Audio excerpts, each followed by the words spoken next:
Good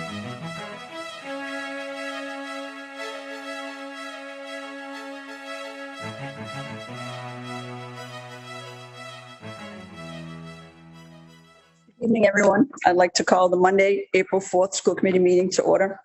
We have a change in our format. Last school committee meeting, there was a vote by the committee to change the public comment. Instead of it being at the end of our meeting, it is now going to be at the beginning of our meeting.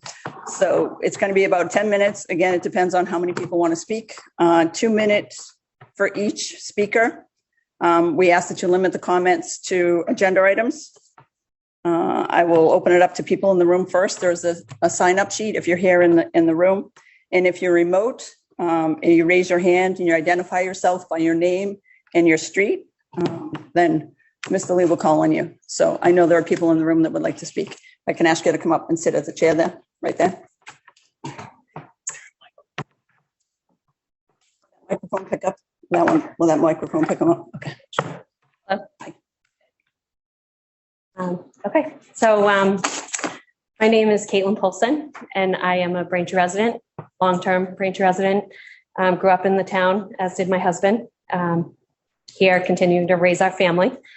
And I think many of you have heard from me in the past week as I was approached by a parent at the preschool where my daughter, Josephine, is very new. I mean, she started at 3, she's 3.5. She has Down syndrome, and she's in the integrated preschool. So, I mean, please read my email if you haven't. It's titled Relocation of Preschool Concerns from Current Parent. And I'm respectful of everybody's time here today. And I know this is not an agenda item, so I do appreciate you not stopping me. But Superintendent Lee and Assistant Director Milo have a proposal for the relocation of the integrated preschool that will segregate and dismantle the amazing program as we know it. This proposal is not in the best interest of our children, our youngest and most vulnerable population. Superintendent Lee may say there's parent and staff support, but that is not the truth. There was an extremely small group of parents and staff that met, but follow-up questions were never answered. Preschool is a special needs program, and there is no director level involvement in this proposal. The current director, Jeffrey Rubin, has stated he is not involved in the matter at all. And his successor, Ms. Petra Platt, has not been able to contribute to the proposal as she does not enter the position until July 1st. Myself and the other parents are here today to beg you to find out more about this relocation plan. Please have it revisited and please find out the details. I ask that you allow us all, parents, staff, administration, to have further discussions to develop the best possible plan for our children. If you have not already, I mentioned my name is Caitlin Polson. My email is caitlin.sheila, SHELAGH, @gmail.com. I've tried to include everybody possible in my emails.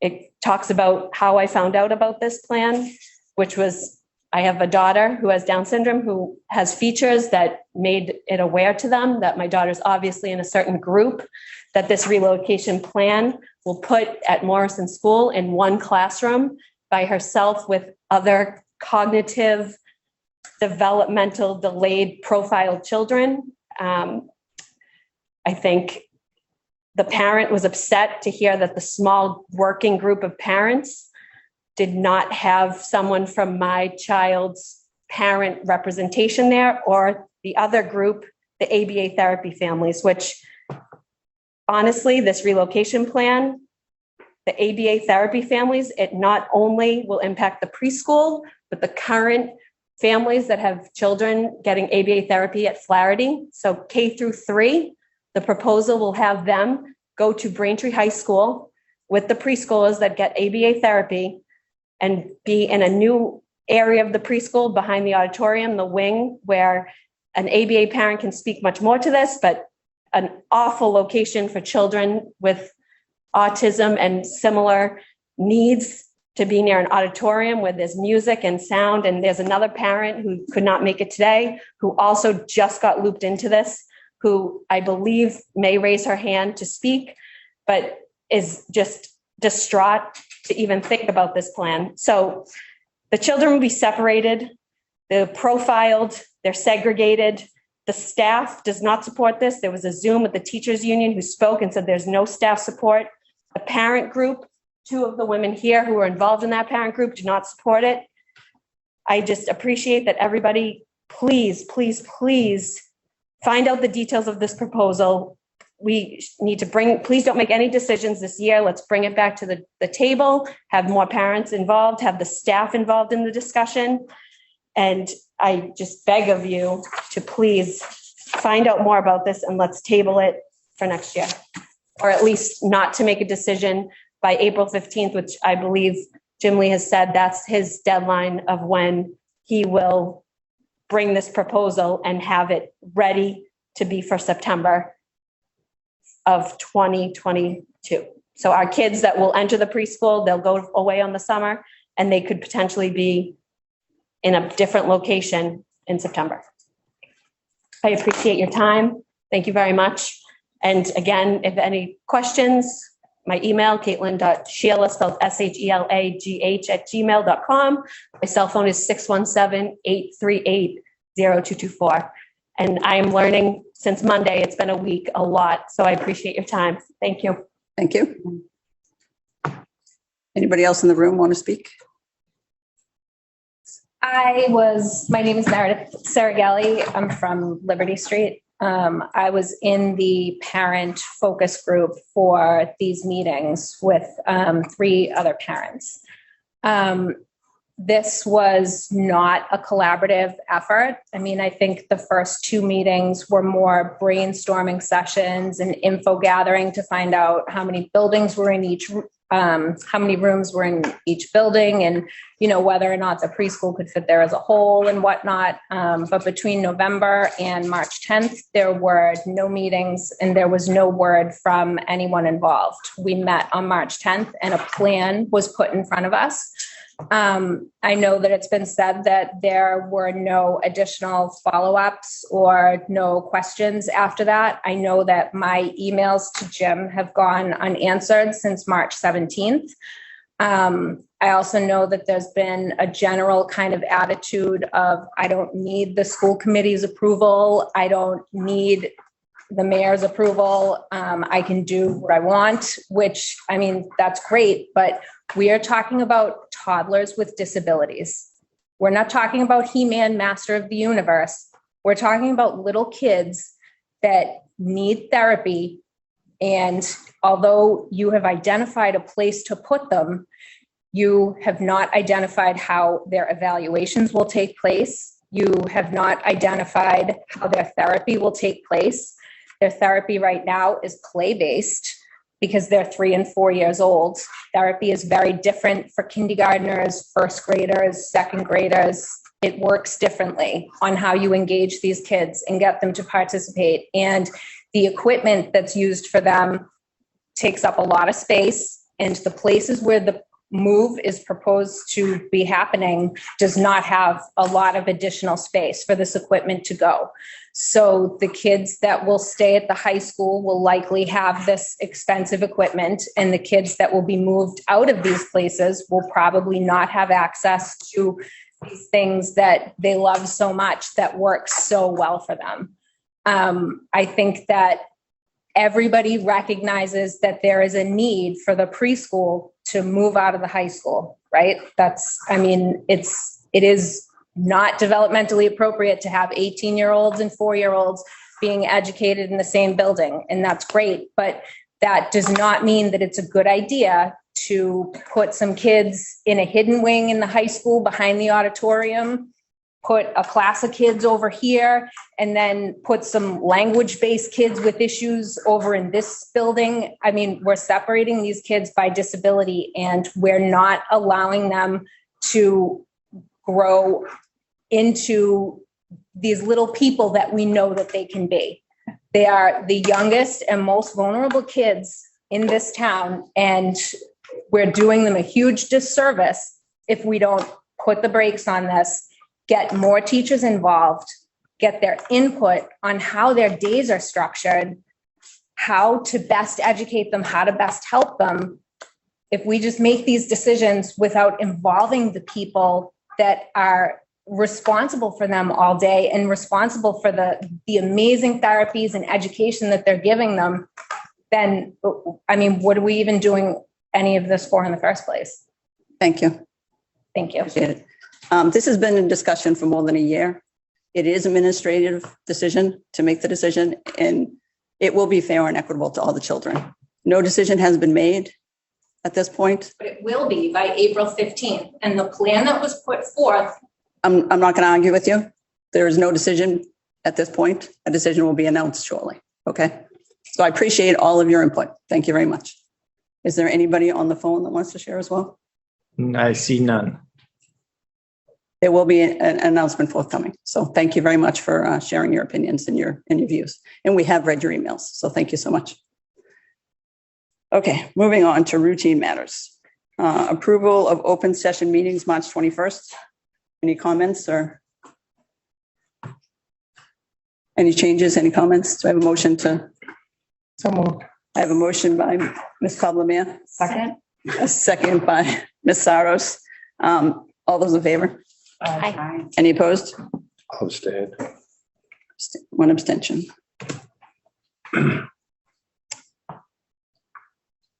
Moving on to communications and accommodations, Mr. Lee. I am going to pass this on to Ms. Miller with apologies because right this moment I can't share my screen, but she can walk you through the accommodations and communications without nice pictures. Great, thank you.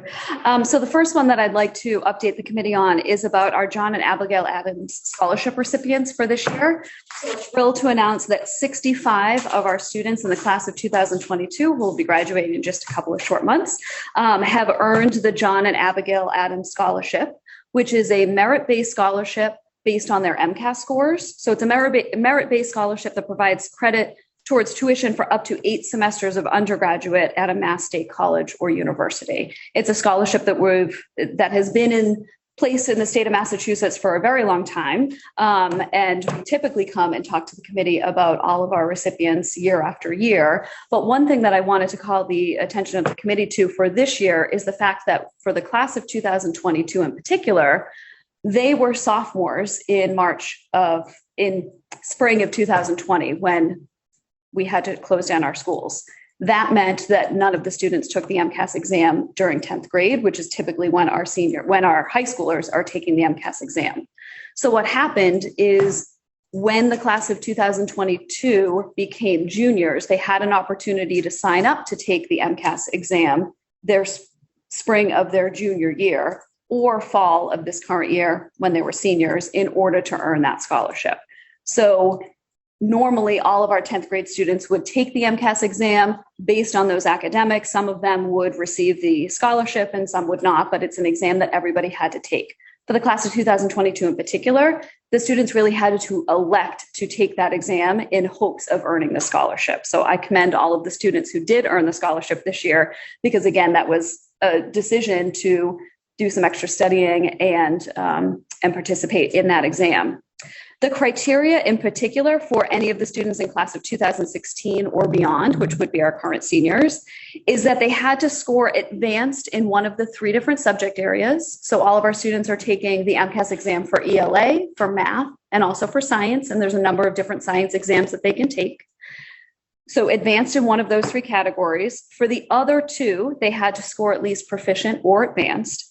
And then their combined MCAS score had to rank them in the top 25% for their school district. So again, for the class of 2022, we had 65 students earn that scholarship, and we're really proud of them.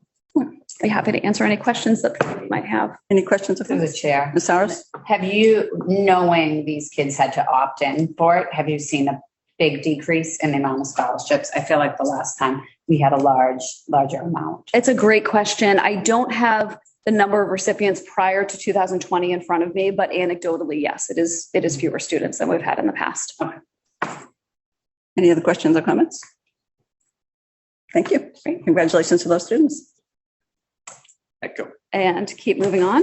The other thing that I wanted to celebrate this evening with the committee is one of our seniors, Manny Fernandez Suazo, who is also in our METCO program, is the first ever recipient of a full ride scholarship to Emerson College, which is a brand new scholarship opportunity that METCO headquarters was able to partner with Emerson College to again provide a full scholarship, 4 full years, which would include tuition, room and board, books, and a meal plan for one graduating senior from the METCO program. So again, this is the first year the scholarship has been an opportunity. There were a number of different applicants, and I am thrilled to say that our very own Braintree High School senior, Manny, is the first ever recipient.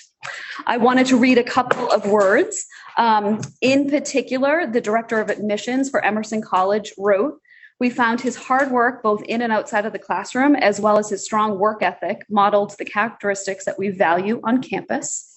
Additionally, the vice president for enrollment management at Emerson College wrote, "METCO and Emerson College have similar goals. We both want our students to appreciate diversity and break down racial barriers and stereotypes, to learn together through shared experiences, and to be engaged global citizens."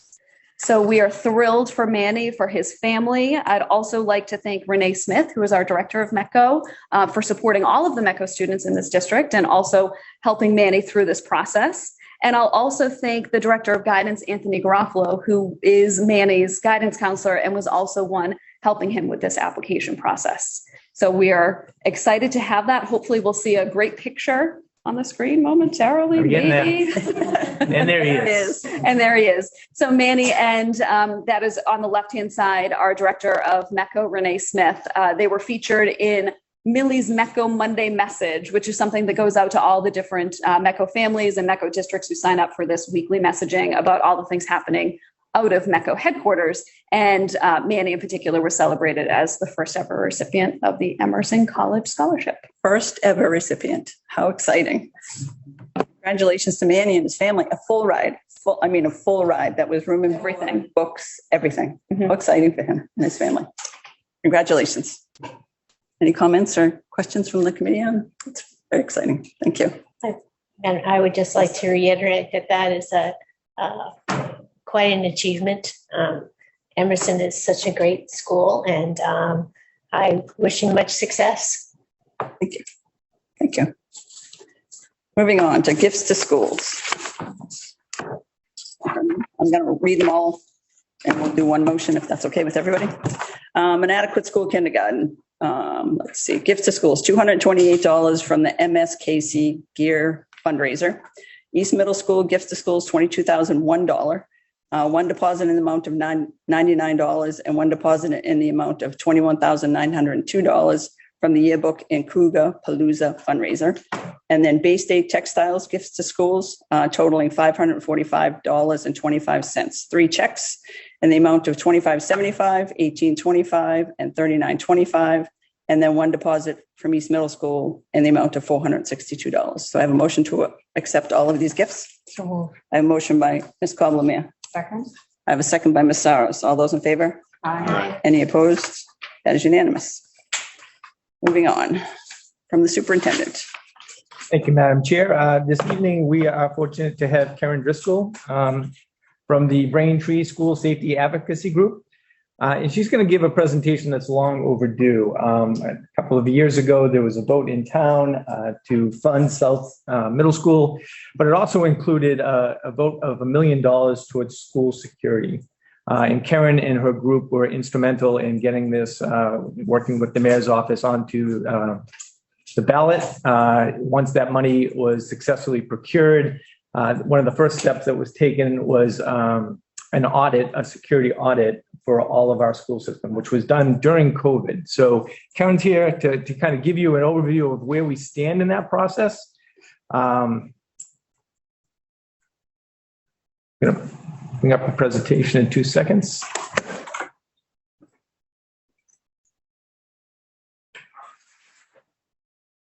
Karen, if you just make a face at me, I'll move slide to slide. Okay, sounds good. Thank you, Karen, for being here. Appreciate it. Absolutely, sure.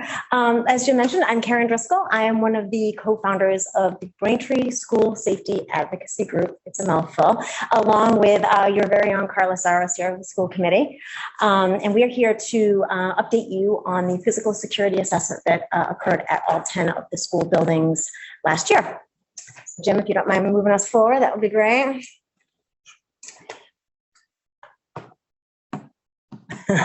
So it probably makes sense to start with, so what is the Braintree School Safety Advocacy Group? So we were a group of concerned parents after the Parkland, Florida school shooting. Carl and I, neighbors, moms at Highland School, were talking about how concerned we were and frustrated with the lack of national action on this issue, decided that we needed to act locally. And so we reached out to our contacts within the town, other parents, and came up with a group of about 30 parents who were very concerned about this issue. And from there, we pulled together an 8-person steering committee to do a lot of research, figure out, kind of wrap our hands around this big issue, try to understand it, and research best practices on how to best prevent such a tragedy from happening here in Braintree. We reached out to a bunch of people within town, the police, school administration, principals, the school committee, Mayor Sullivan at the time, and tried to get their perspective on the issue and also try to generate some support for what it was that we ultimately wanted to do. You could probably move it forward. So that was in 2019. Our research kind of culminated with what's called the emergency management cycle. And this is an industry type of thing where basically you're trying to prevent an emergency situation, prepare for it, respond to it if it does happen, recover, and then the whole thing kind of happens over again. So we kind of studied this and realized, you know what, the important part for us is the prevention piece. We want to understand how we can prevent such a tragedy. We did a ton of research and came up with these areas that need to be focused on: security, education and communication, gun safety, social inclusion, and mental health. In all of these pieces, and we do focus on all of them, we've been here talking about other pieces of this in the past, what we realized was the way you can affect change fastest is with security. The other objectives really are longer term objectives that take really years to affect any sort of change. But the security piece is a piece that you can do something about relatively quickly. And so you can move the slide. And so in working with town officials and trying to understand this issue, with the support of Mayor Kokoris, we were able to get a question, as Jim mentioned, onto the debt exclusion ballot. In addition to approving the construction of South Middle, we also got a yes vote. The voters approved $1 million for us to work on the security within the schools. Step one of that was to hire a company to come in and have a look at the buildings and tell us how are they looking and give us ideas for improvement. So with this objective, we needed to kind of expand our committee. And so we brought in more stakeholders. We brought in Braintree Police, Braintree Fire, teachers, principals, nurses, psychology, guidance, health, transportation, parents, all of these folks. We need all of these people's perspective to understand this issue and to really get at it from all angles. That was what our research told us, was you needed as many stakeholders at the table as possible.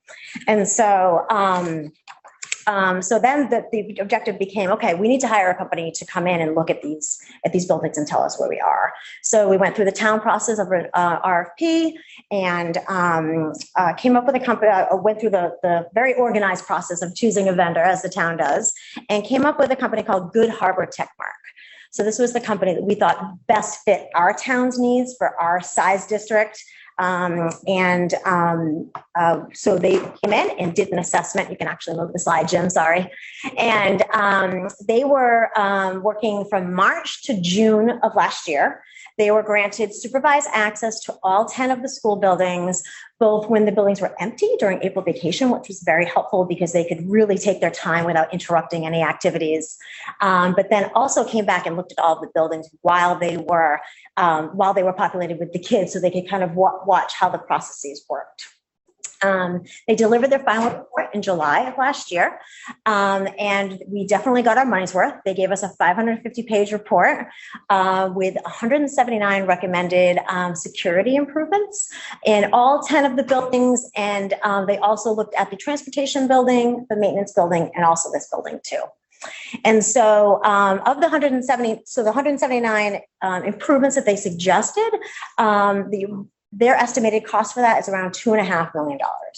So that's kind of all the bells and whistles. And we, of course, only have $1 million to spend on this, less what we've already spent on the assessment. And so now comes the hard part, right? Deciding which of these improvements are the most important to make. In the meantime, first steps have been taken to take care of some of the smaller facilities type issues, easy to fix stuff. That stuff has already been started within the facilities group and the facilities budget. But moving on from here, we do need to really take a look at that $2.5 million worth of suggestions and decide which of them we are interested in implementing using the around $1 million that we have. You can move the slide forward, Jim. Good news, bad news was that as soon as we had received this report, around the same time, the Braintree Police Department had actually was applying for a grant with the Federal Department of Justice School Violence Prevention Program, another mouthful. This was a grant that would help improve the emergency communications between the Braintree Police, the district administration out of this building, individual school administrations, as well as transportation. So they had applied for this grant, and a lot of what they were looking to do with this money were some of the suggestions that came out of this report that we had got. So, so before we kind of went ahead and decided what we were going to do, we really needed to wait and see if this additional money was going to be granted or not. And so the bad news was we had to wait because we really didn't know which path to head down without knowing. But the good news was that they were awarded the grant. So that was fantastic news. That was delivered at the very end of last year. And so the police department is already starting to work on those improvements focused on the communication piece of recommendations. You can move forward, Jim.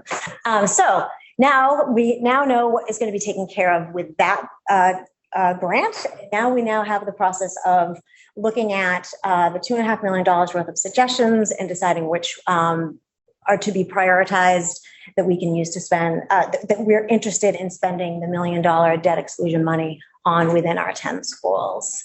In working with the administration, we think the best move at this point is to create a small working group of folks to work on this together.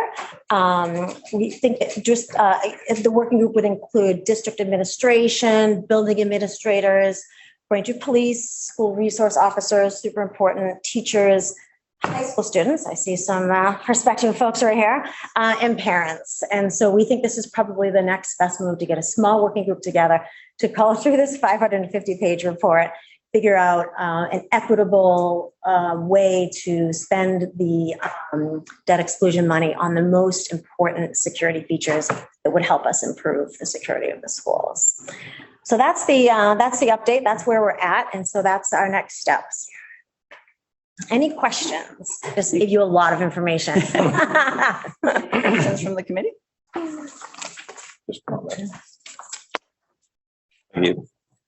Well, you've done quite a job. I think our first conversation was several years ago. Lots of years ago. Yeah.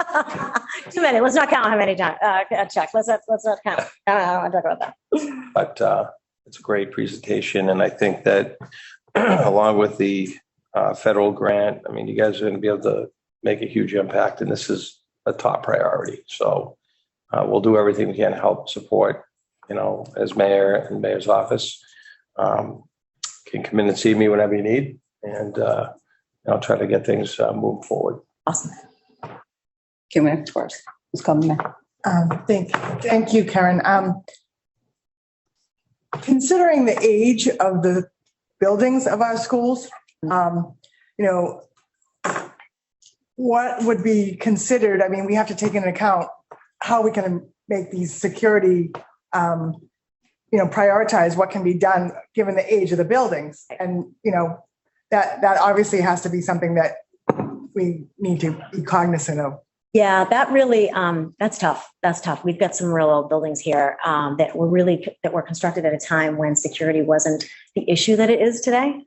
And so some of the ideas, best practices that were suggested are really quite costly because these buildings are so old. And so unfortunately, we are a little hamstrung as far as what we can do with this budget, given the age of the buildings. And you're right. I mean,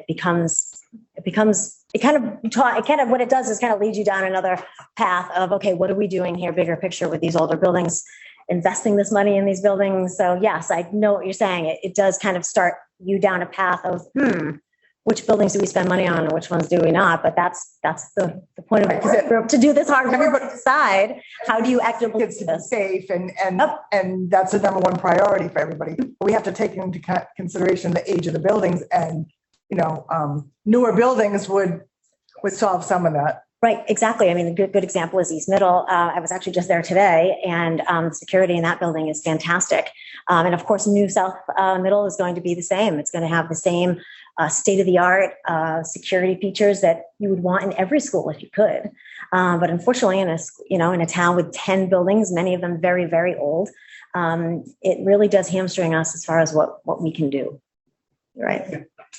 Along those same lines, I mean, reading through the report, which is extensive, there are a lot of things that you take a look at and you'd say, if you're going to build a brand new building, these are considerations you'd have in your mind. But when you are talking about retrofitting whatever it is into existing buildings, we have to think in terms of equity, because every parent wants their kid to be safe, not just one particular school. And so is it applicable to all the schools within the district as we prioritize the budget that we have? The DOJ grant is massive. It saves a lot of money that we would have spent on communication. That was one of the primary focus of the report. And it allows us to take care of that outside of the debt exclusion money. But the work to identify what is best done with the remaining money, and most of the money is remaining. As you walk in the buildings, you can see some of the new entrance EFOBs that exist. That was one thing that we implemented across the district already, using some of that money, but the rest of the money is still there. And a working group taking a close look at what are the best things from this report that we can distill and apply to all our buildings is the next piece of the work. All right, thank you. May I ask how much was the audit? Do you remember, was it Approximately 35,000. 37? So we have nearly $1 million. Exactly. Yep. Excellent. Any other questions or comments? Ms. Saras, you don't want to add anything? I mean, this has been so many years in the making. It's been a process and quite eye-opening of where are we going as a district and how do we make it equitable for all the schools when they're aging, and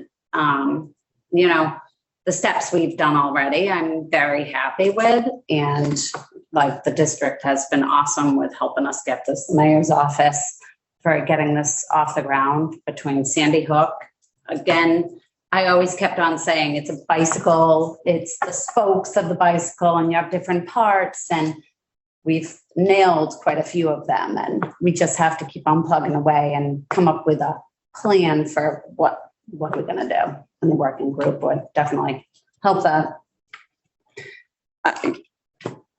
Karen presented to the finance and operations a couple of weeks ago, so she gave us this overview. And I also remember, I think it was 2018, where the initial group, your advocacy group, came before. I don't know if it was finance and operations or. Remember. But it was years and years ago. So Yeah. maybe policy, but it's been years in the making. So I also want to thank the voters for voting, for approving that $1 million for safety for the schools, because obviously it is a huge priority to everybody that our kids are safe. So unless there's any other questions, Thank you. I just want to thank you for your work. Thanks the entire group. And I look forward to the task force being created and keep us posted. Will do. Thank you. Thanks, guys. Thank you. Thank you. Okay, moving on to the FY23 budget presentation. Mr. Lee. Madam Chair.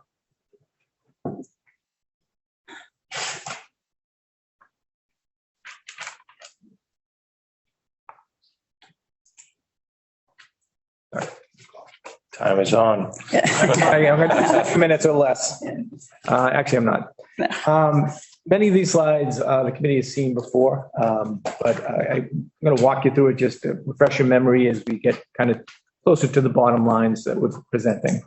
So as you recall, the budget reductions for the current year that we took coming out of the COVID year included reading specialists, math specialists at the elementary, writing teachers at the middle school, central office reductions, and reductions due to enrollments, which I'll get into shortly. Enrollments where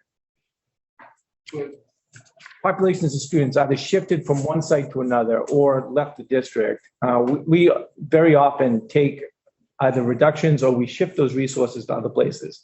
Given the budget status last year, initially we had taken 10 positions out of the middle school due to enrollment, as well as 7 positions out of the elementary level due to enrollment. 2 sections out of the preschool and 1 science teacher who obviously taught 5 classes during the day. And again, these were reductions that we were able to make due to the decreases in enrollment at the various level. The asterisks are there to just indicate that over time, as the rest of the year concluded, the summer went on, and other situations became apparent, we were able to bring some of these positions back. And so, although those were the initial cuts, that does not mean we started the year with those exact same number of reductions. So when we first looked at FY22, which again is the year that we were in, we were looking for a maintenance effort rollover from 2021 of $76,659,152. However, given circumstances, what we proposed to the school committee was a budget of $71,574,118. Or a reduction of $5 million, a little over $5 million, or a little over 7%.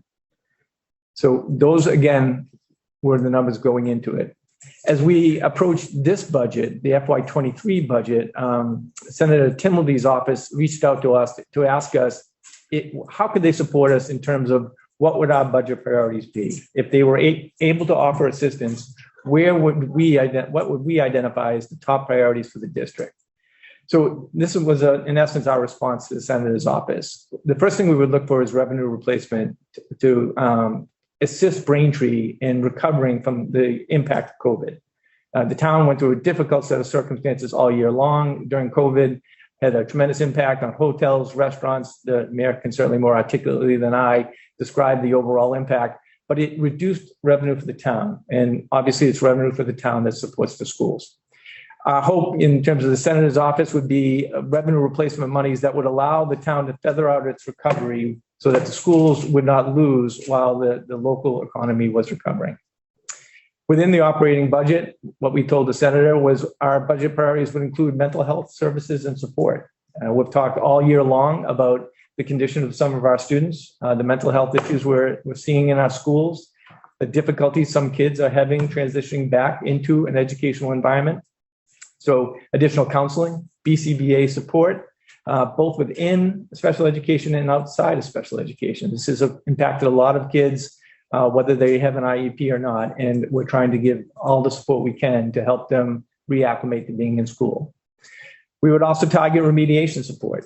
We know that a lot of our students lost academic skills and gaps were created during COVID, given the differing experiences so many people had. So both during the school day and outside the school day, we would like to be able to offer more support and more remediation for those students who need it so that they can catch up and be where they need to be academically as they continue in school. In that effort, if we had the resources, providing additional reading and math specialists would be of immense help, again, inside and outside the school day to help our kids catch up from what they lost during the COVID year. During the pandemic, we were able to access several grants, both state and federal, that allowed us to run programs for students over vacations, both during the school year and over the course of the summer. This was tremendously helpful to many of our kids who really needed to have a leg up before they returned to school. They had lost a lot of the experiences we'd expect them to have during the school year. And this was just one more opportunity to give them the support that they need right before the school year began in terms of the summer programming, so that they could be in the best position possible to be successful once school opened. And then the last thing we told the Senator's office was we would hope that they would fully fund Circuit Breaker. As you all know, Circuit Breaker is reimbursements we get for extraordinary special ed expenses. The initial legislation had circuit breaker being reimbursed at 75%, but that number fluctuates annually based on the state's budget. Sometimes it's as low as 72%, sometimes it's even below that. Given some of the special ed needs that we've seen over the course of the year, making sure that they fund that at the 75% would be instrumental to us in terms of finances. As we discussed the last time we met, enrollment trends in the district over time are indicated on this page. And what you can see if you look at the year 2018 is in essence the high water mark. In 2018, we had 5,700 students in the district. I call your attention to 2020, where we started the year with 5,667. 2020 obviously is the year that COVID will arrive, but in October 1, and that's where these counts come from, it had not happened yet. So that 5,667 is pre-COVID. But then you can look at the beginning of 2021, October of 2021, and you can see that our enrollment dropped to 5,355. And then this current year in October, our enrollment dropped again to 5,244. So we, in essence, lost over 400 students during the COVID pandemic. That obviously has an impact on how we structure our schools. This is just another way of looking at the same type of numbers. You can see it's breaking out by grades. The blue line represents grades K to 4. The red line's 5 to 8. The yellow line's 9 to 12. And what you can see over time is that in and around 2016, the elementary number starts to go down, which is what we'd anticipate. There's a bubble of kids going through, but you can begin to see the red and the yellow line start to go up because the bubble moves up to the middle and the high schools. But then right around 2020, you can see all levels begin to drop. And this is again COVID, and again, it impacts our overall enrollment. So, across the board, middle school, high school, and elementary school, we saw the drop in enrollment that was truly based on COVID. As a result, these are our elementary section sizes as of January of this current year, 2022. And although they're tremendous in terms of our teachers being able to work closely with students, they are much smaller than we would typically run in any other year. Normally we'd be running section sizes around 19 or 20 for grades 1 and 2, somewhere between 22 to 24 in grades 3 and 4. But you can see across the board, these numbers are diminished in our section sizes, really on average around 17, and that is not spread out evenly across the district. Different sites have different numbers. You can look at Highlands. Highlands tends to have higher numbers, at least recently. You can look at some other sites, and you can see much lower numbers in terms of section sizes. So in terms of the work that we have done preparing the FY23 budget, we started in the top left corner, FY22 approved, 71,947,500. That is the operating budget that the school committee voted on to send to the mayor's office. However, in terms of what we're actually spending this year, our spend is 75,056,662. And the way we bridge that difference is with federal offset money. This is ESSER money that we saved knowing that this was going to be a problem of $3.1 million. So the year we are in right now, we are using $3.1 million of one-time money to keep our systems whole as we go through the course of this year. We started with a rollover of maintenance of effort. What would it take to maintain the same programs, the same everything that we presently have? We started with a number of $77,076,702. Over the $71,947,000 that was voted, that would represent a $5 million increase, or over 7%. However, we had saved through circuit breaker monies, along with the remainder of the ESSER funds that we had, $2.2 million that we can again use as one-time offsets to a deficit. And we would be proposing to use that money in this current FY23 budget process. So when you eliminate the $2.2 million that we're going to use one-time money, it drops the budget ask to $74,877,087, or an increase over the $71,947 of $2,929,587. That's a 4% increase.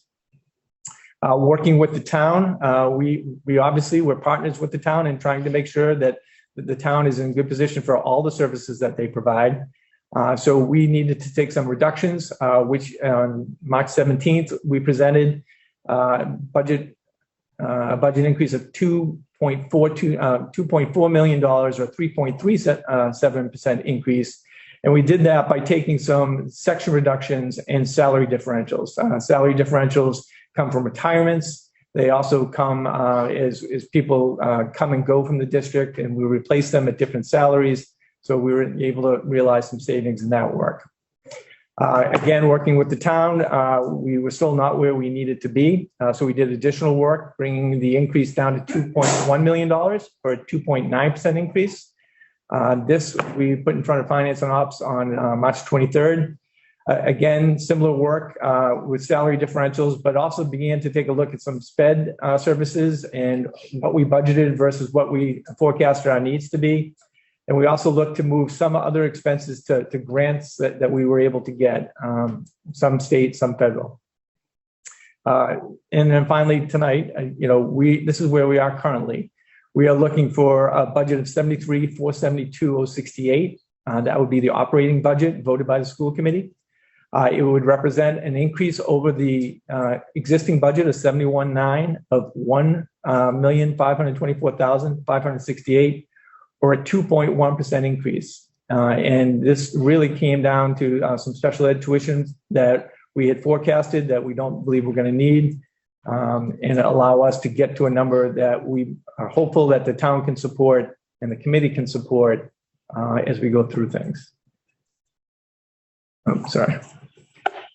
In terms of where the reductions were taken, this represents eliminations of it's 2.2 elementary teaching positions.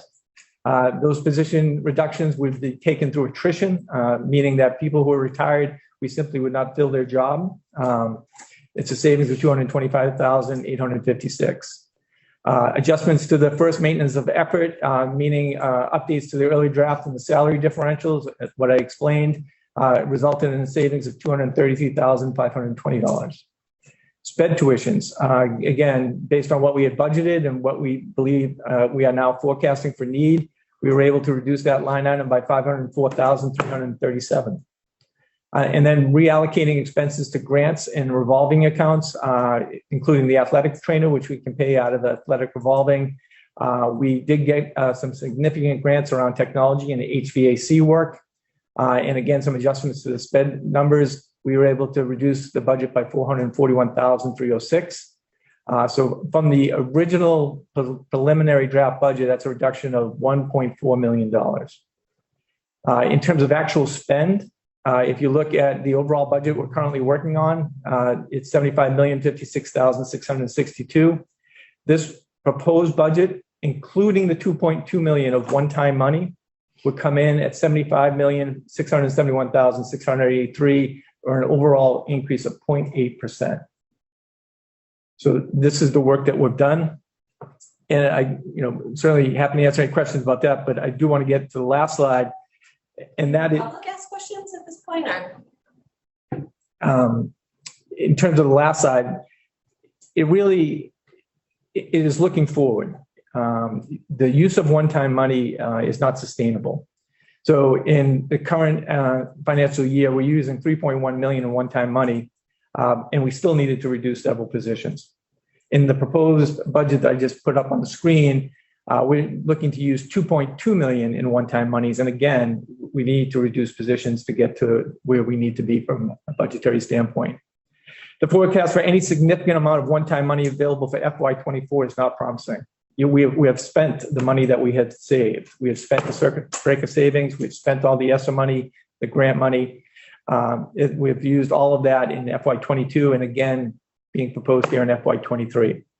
Unless the town is able to absorb the $2.2 million into the operating budget, the budget next year would need to be reduced by that amount in FY24. So that $2.2 million represents potential cuts in FY24, not this year, but next year, if we're going to be looking to rely on one-time money because we simply do not have it. Similar to FY23, the initial rollover of the FY24 budget will represent minimally a 7% increase over the existing FY23 budget. The impact of additional reductions will be disproportionate by site under our current configuration.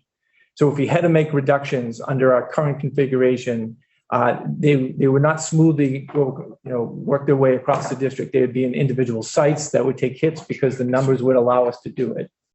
If we have two sections of 15, we cannot combine it into one section of 30. So there are places where they would maintain artificially low numbers because we were unable to take the cut at that site. So equity and efficiency are not being optimized in our current structure, and work to improve both of these areas would have the supplemental benefit of addressing the deficit. So my recommendation to the committee is that a formal assessment of the district configuration be done before any of these reductions might be necessary. And again, happy to answer any questions people might have. Just to answer your question about public comment, next week on the 11th, we're going to have a public hearing. So if you'd like to speak then, you're more than welcome. Any questions from the committee on budget? Not a one. To the chair. Oh, go ahead. Go ahead, Kathy. Go ahead, Kathy. So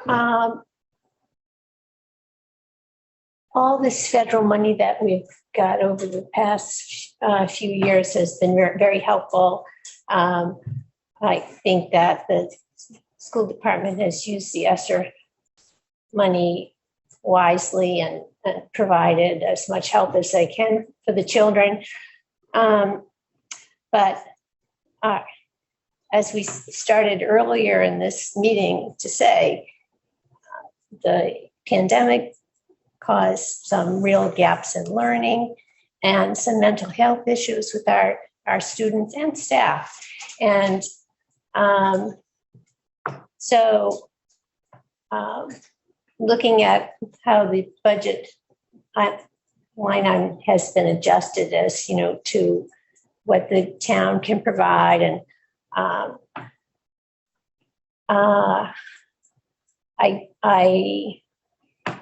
I'm wondering if the town has used its ARPA money wisely. Have you applied for all those grants that Braintree is eligible for? Because it seems to me that the schools are the major part of the town's budget, but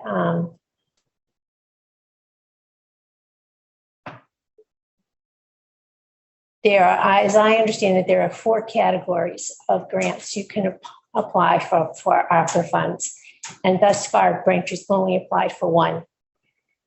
So, Mr. Mayor or Ms. Eager, can you tell me if the town is planning to apply for any of that funding through the county in the other categories rather than revenue replacement? Want to speak to Madam Chair. Mr. Mayor. Well, county, I'll be quite frank about the county. They've let us down and put us in a situation where we are, at this point, unable to access the $7 million that has been established for the town of Braintree. And we're not the only community in this situation. So the story is that the county, our county really doesn't have much of a purpose. And unfortunately, the county created a situation by accepting the money where the federal government and the Treasury has deemed their final ruling. They gave guidance. So the town has gone through the process to show how much money we had lost due to the pandemic. And we did all of the calculations based on the formula that we were given. We had the ability to accept up to $23 million in revenue replacement. The county had $7.3 million. They decided to bring in 2 auditors and an attorney, a law firm, to distribute the money. They set up a portal. We went through the entire process.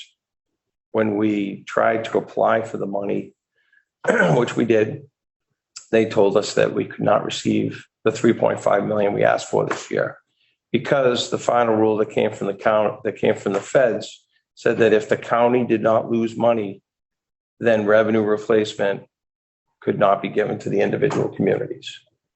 So if the commissioners had not engaged and taken this money, it would have funneled through the state directly to the town, and we would have received the money, and we would have been able to, based on our calculations, use the entire 7 million over the next 2 to 3 years to help offset our budget.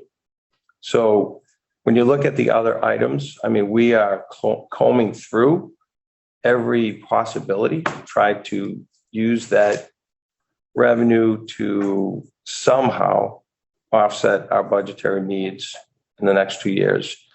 But as it stands, the money can be used for infrastructure improvements that would have to do with water and sewer, which is an enterprise fund and has nothing to do with the general fund, which supplies money for the entire town, the school system, police, fire, DPW, et cetera.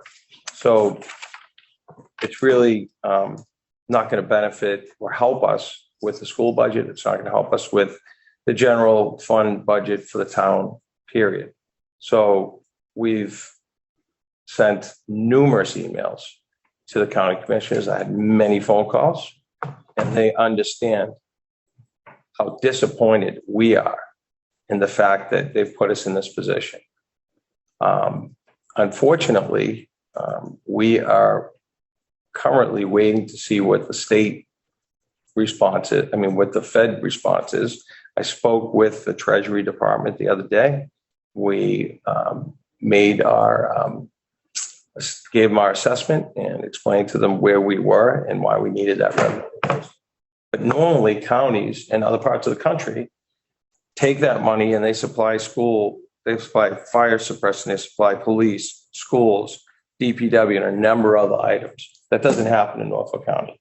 When Norfolk County took that money and decided that they were going to distribute it through Norfolk County, the final rule came in prohibiting them from giving any money to individual towns for revenue replacement because they didn't lose any money. Their money comes directly out of our assessments from the state. So they lost $0. They came up with a thing called the $10 million rule. That rule basically said that there was a certain amount of money that you could get in revenue replacement. It's not 7 million. It's about 10% of that. So the bottom line is that we have done everything we are supposed to do, and unfortunately have been caught in a rule that became final April. So we will continue to advocate and fight to make sure that Braintree gets its $7 million, which would certainly help us over the next 2 to 3 years to make up for the lost revenue. Because what we've done, what me and my crew have done, is we have worked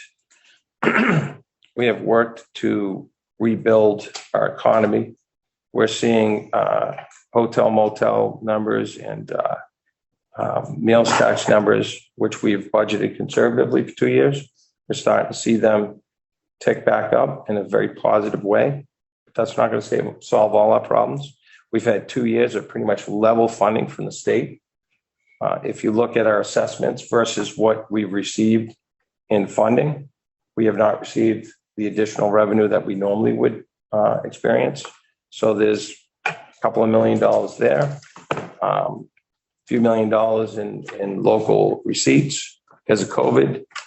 So if any community needed and deserved revenue replacement, we did. Our initial ARPA funding, because of our population and our income levels, et cetera, was far less than the communities around us. Weymouth, for example, got 17 million. We got just under 3.9, 3.8 and change for our direct funding, which we have used in this year's budget and we used in last year's budget. So that funding is exhausted. Randolph received 3.2 million, but they were granted 22 million in a separate piece from the governor's office. There's billions of dollars sitting in the state right now. And the only way that the town of Braintree is going to get that is through the legislative process.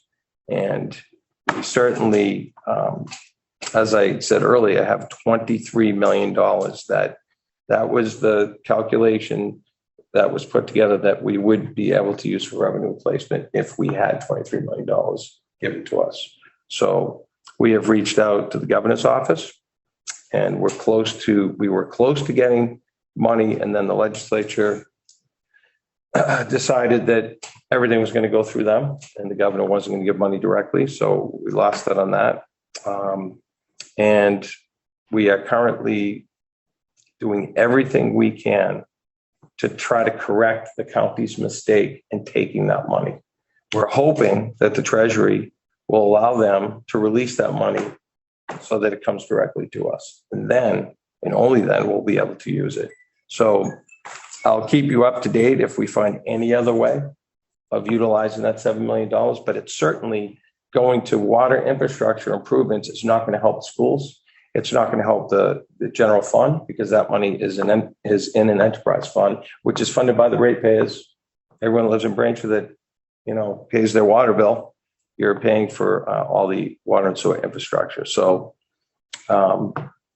there are different areas that you can apply for, but none of them that we have found yet will put that money into the general fund to help us offset revenue replacement. And I know that one of the commissioners recently was on a Zoom. I got an email today, and I spoke to that commissioner, and I explained to him my displeasure with the way that they had handled this. And quite frankly, I think that there's other communities out there in the same position as us. And hopefully the feds will find a way to release that money. And I've spoken to Senator Warren about it, and we've spoken to Senator Markey about it. And both are helping us in any way they can to try to get that money to us, even though this final rule has been put in place this month. So that's where we stand. Thank you. Thank you, Mayor, of course. Are there any other questions? Please call me. I did kind of to piggyback on what Ms. Tuffy said. I understand the infrastructure bucket, if you will, was about the broadband, water, and sewer, but wasn't there also revenue replacement that would have allowed like health services for the schools and educational schools? Wasn't there that part of the grant where we could have any lost revenue, including public health? Like we had to increase the pay for nurses because we couldn't get nurses to come in during COVID. So we agreed to raise that rate. And other lost revenue as far as like the schools, isn't that something also that we could apply for that is separate from the infrastructure? We are looking at right now I've got a couple of meetings with the folks that are hired by the county to go through and comb through, but to get the $3.5 million, I mean, that's quite a feat. And many of these items that you'll see is bonus type money, is money to hire back people that wouldn't be part of your budget. So the bottom line is that many of them really don't apply to, they wouldn't assist us in covering our expenses today in this budget. But like I said, we're looking at every possible aspect that we can look at to try to bring that money in. And we're going to have the experts working with us. So, it's great that Braintree is a successful community. And on the other hand, we're not a community block grant community. So the whole formula is based on that. So, every year, 70% of all the grant money goes to those communities, 30% goes into the state coffers, and then the state decides who's going to get those grants. And there's really no rhyme or reason to it. So the ARPA money kind of came the same way. What we got per individual was far less than some of our neighboring communities. And it's just based on formulas that put us at a disadvantage, unfortunately, when it comes to this type of funding. So we're going to continue to work to try to secure the $7 million for the purposes that we need them for, and that's revenue replacement. So. Thank you. And I have a second. This is probably from Mr. Lee. Piggybacking on that, are we going to be able to, hire back the reading specialist, the math specialist, the writing teacher, and those things, because that, that was part of the plan, the district's plan for learning loss and the mental health, including the mental health adjustment counselors and stuff like that. So maybe that would be part of the revenue. I mean, do we have plans to hire back those people because how are we gonna, make the plans for recouping for the learning loss and the mental health if we don't reinstate those positions? They're not in this budget that I've just presented. We would love them to be in the budget. Again, it is balancing out the interest of the school with the overall interest of the town and fitting within an overall budget that the mayor has to create for the town. But to get to the number that I showed, it does not include replacing those people who have been cut previously. One of the things that I did notice too is that a report came out just today, I believe, that said a fourth of all 10th graders, 10th grade ELL passed the MCAS, which means, needed for the high school diploma, which means 75% did not pass and they're in jeopardy of not graduating. So clearly, that was one of the things too, that ELL that we were looking into to help people get there. And so if we don't have these academic support services or mental health services, I don't see how we're going to make this whole. Thank you. Thank you. Any other questions or comments? I would just reiterate that the mental health, I'm very concerned about the lack of support services and that those were not reinstated this year. Despite increased funding, we had the SS3 funds. We had Representative Cusack got $500,000 for tech.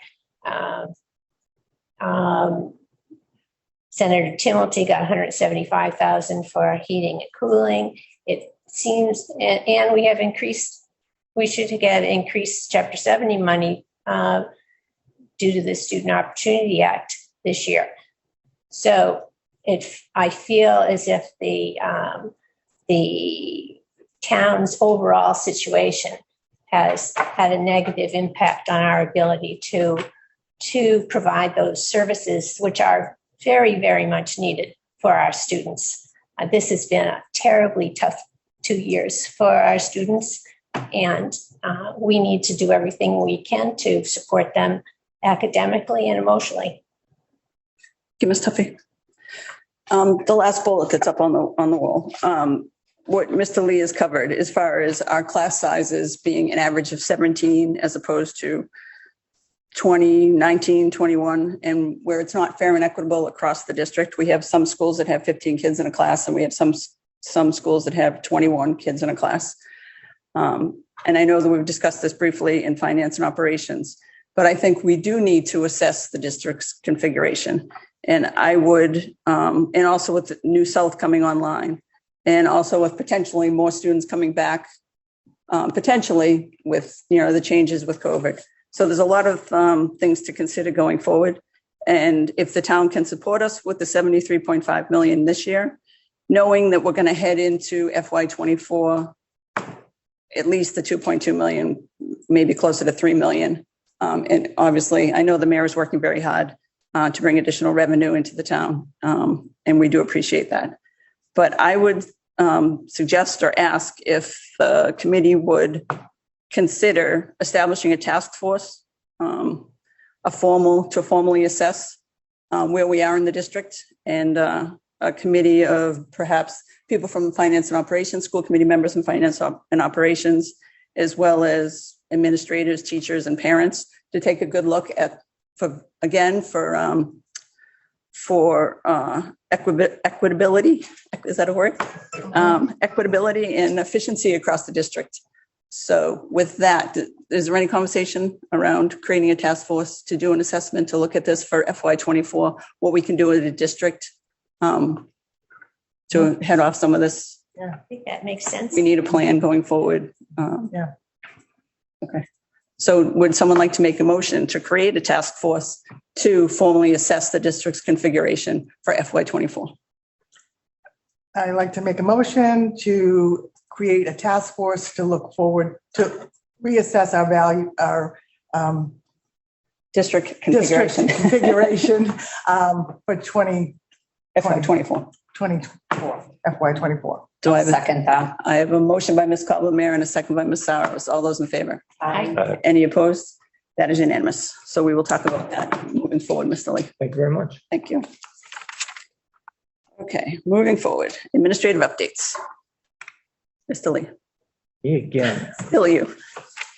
On a much more positive note, on Friday of last week, we were able to announce to the Highlands staff and to the Highlands school community the hiring of Dr. Caitlin Long to be the next Highlands principal.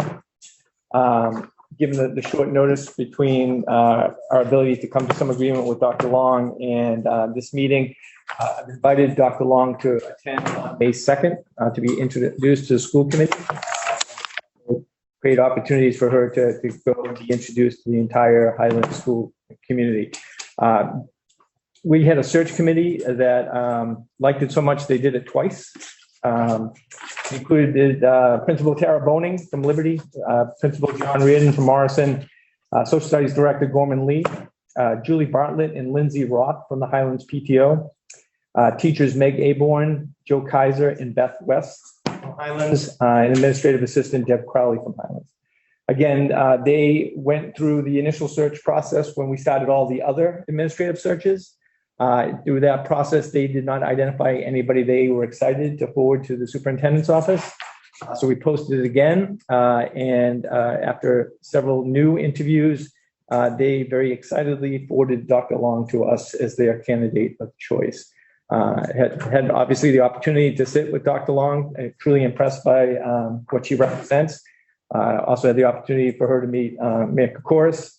But in front of you is her resume. But I just wanted to make you aware of it because we did send it out to the Highlands groups on Friday. And she will be here May 2nd for a formal introduction and a welcoming to Braintree. But happy to answer any questions you might have. Any questions from the committee? Appreciate the search committee going through it twice. That's right. Is this, got to find the right person, and I'm excited that they were excited. Yes. Is this the last administrative position to be filled through a search committee? The last one is sitting 2 chairs down to my left. Mr. Cronin eyeballs retirement. We are working very diligently to find a suitable replacement. The yeoman work that he does on a daily basis. So that still remains to be done, but we are working on it. And we look forward to meeting Dr. Long. Thank you. The only other administrative update, just to follow up on a Parent Square message we also put out last week, and just to ensure that the entire school committee is aware of tools that we use to keep students safe on a daily basis. The one in particular we put the Parent Square out about was a piece of software called Bark. So you might have heard the word Bark be used.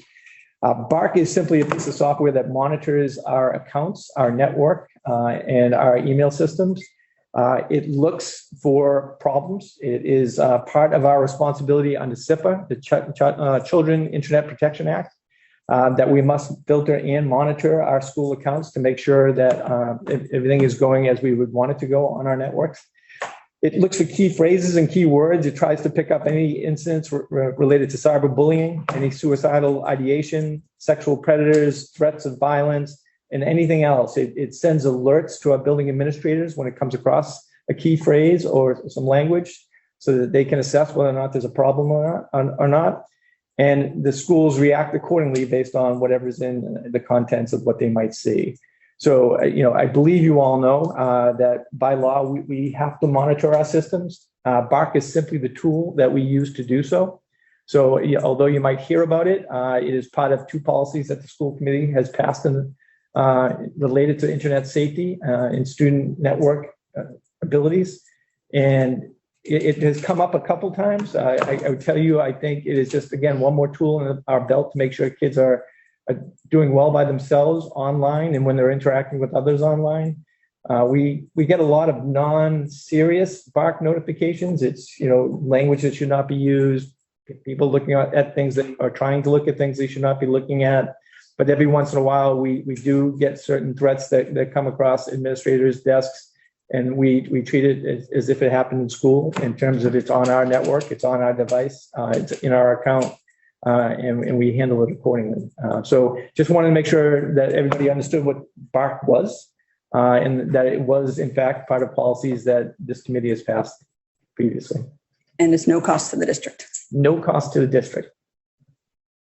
Any questions on BARC? Madam Chair, No. funds, and if there's no cost to the district, does it come from federal funding or the state? They BARC themselves offer it for free because they also offer paper services for parents if you wanted to.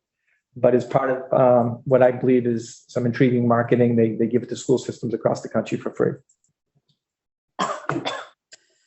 Moving on from the school committee, student representatives. Like to share? Is it okay if I move that way? Certainly.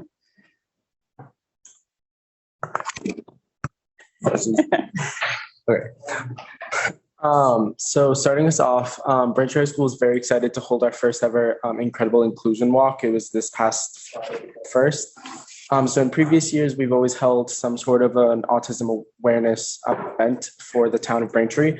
But this year, the Braintree High School student body aimed to include students of all sorts of disabilities, whether that be physical or mainly geared toward mental disabilities.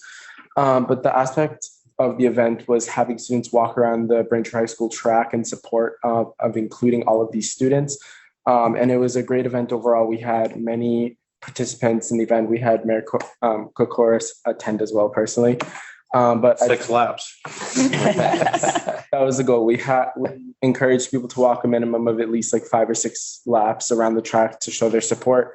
And then we had alternative events going on at the same time. We had games taking place in the middle of the turf to encourage students to enjoy the event more. And we had volunteers from the National Art Honor Society as well, offering face painting for all the students in attendance. So I just want to say thank you to everyone who attended. And if not, we look forward to hopefully seeing you next year. I'm sorry, I missed it. Yes.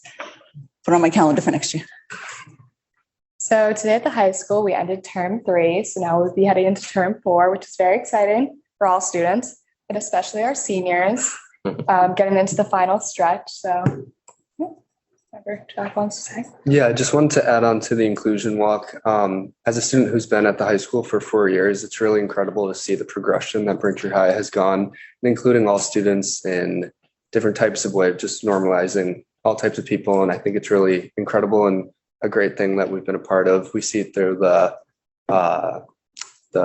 stand-up week, and we see other events that kind of embody this idea of moving to a more progressive type of school, which I think is fantastic. And I'm glad that I'm leaving this high school in a different way than it was when I got here. So I just want to say that. Excellent. Is the senior countdown happening yet? How many days left of school? I think it's getting down there. I don't know. I haven't started posting it yet in the. No. Too far out. It's not that far out. It's April, right? Yeah. What is the last student day for seniors? May 24th. Yeah, I think so. A little bit of time. Yeah. Thank you all for your contributions. Appreciate it. Thank you very much. Nick, of course, do you have any updates for us this evening? Sure. Well, first of all, I want to say that was a great event. It was a lot of people there too, which was really nice. So, and it was it was nice to see so many people that I hadn't seen in a while, and to have people together and outside and together. It was great. And I did do 6 laps. Did you mention that? That's because they told us we couldn't do it anymore. No. I think there was a soccer game that was coming up. Yeah. But I was going to do one of the hurdles, but I was told not to. Next year. Yeah, next year. But thank you guys. You do a great job. As far as updates, I know that there were a number of questions that went to my staff in regards to the centralized maintenance, and I think that they were answered and sent back. So I'm looking forward to us moving forward with centralized maintenance. And, you know, there was discussion on security in our schools earlier, and I'm hoping that we can utilize facilities people to help take care of some of the issues that need to be taken care of. We won't get into them, but things that we had discussed before. So really excited about it and looking forward to having this combined effort, you know, and I know that Mr. Cronin has been at the helm and is, you know, counting down his days, but I appreciate all the hard work that you've done. And I look forward to, you know, working together with having our staff work together with our staff as they did at the high school and everything. And I think they make a really good team. So thank you for everything you've done. I appreciate it. That's it. Thank you, Mick, of course. Moving on to Policy and Education Subcommittee update. Mrs. Tuffy. Thank you. So today we're moving to the second reading of the four policies we brought to the committee at our last meeting. First, IJOA is a revision to the field trip policy that addresses the administration of medication on overnight out-of-state trips or out-of-country trips. And that was needed because Braintree school nurses are licensed just in the Commonwealth of Massachusetts and not in other states or countries. And then there were three policies recommended by the Massachusetts Association of School Committees that reflect the current practice in Braintree, and we would just like to have that as a written policy. The first is IHBA, that's Programs for Students with Disabilities. Section 504, that states that Braintree will provide educational opportunities for all students in accordance with the requirements of state and federal statutes. The second is policy LBC, relations with non-public schools. The school committee will approve private schools when it's satisfied that the instructional program equals the town's public schools. Braintree will cooperate with private schools in matters of mutual benefit when the law does not expressly prohibit it. And finally, the last policy, LDA, is about student teaching and internships. The school committee will approve initial arrangements with colleges and universities and honor training guidelines. Braintree schools will be given the right to interview and accept or reject candidates for student teaching or internships. And administration will ensure that performance evaluations meet the requirements of the sending institution. So since those were second readings of the four policies, we can move for approval at this meeting. If that's are there any questions or comments? As you said, it's the second reading. This is the second reading, and the only one that was a revision was the field trip policy. The rest were just boilerplate, straight off the Mass Association of School Committees policy. Do you want to make a motion for us to approve all four? Sure. So I would like to make a motion that the four policies, IJOA, IHBA, LBC, and LDA, be approved by the school committee. I have a motion by Ms. Tuffy and a second by Mr. Lynch. All those in favor? Aye. Any opposed? That is unanimous. Again, thank you to Mr. Lynch and Ms. Tuffy and Ms. Cobbleman for their work on the Policy and Education Subcommittee. I'll give the update on the finance and operations. We met on March 24th. Karen Driscoll gave us a very similar presentation, the School Safety Advocacy Group Security Audit presentation. We also reviewed the budget, again, that Mr. Lee covered with us this evening. And regarding what Mick, of course, mentioned, the centralized maintenance proposal will be taken up at our next meeting, which is on April 28th at 6 p.m. Chief of Staff Taub did send us answers to all of our questions. So I'll be forwarding those to the subcommittee. And then our next meeting of the school committee after our April 28th meeting would be May 2nd. So we would look to take any action or a vote of the full committee on May 2nd.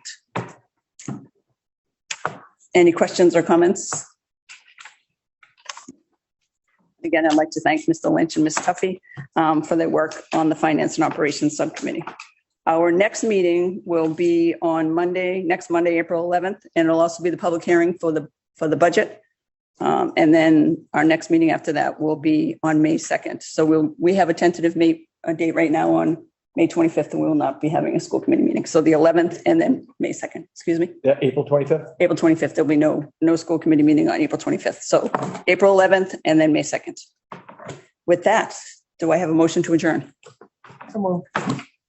Second. I have a motion by, well, we'll do a roll call. Ms. Tuffy. Aye. Ms. Saros. Aye. Mayor Kokoris. Aye. Ms. Cobbleman. Aye. Mr. Lynch. Aye. And the mayor. No, not the mayor. The chair, sorry, the chair votes aye. We are adjourned.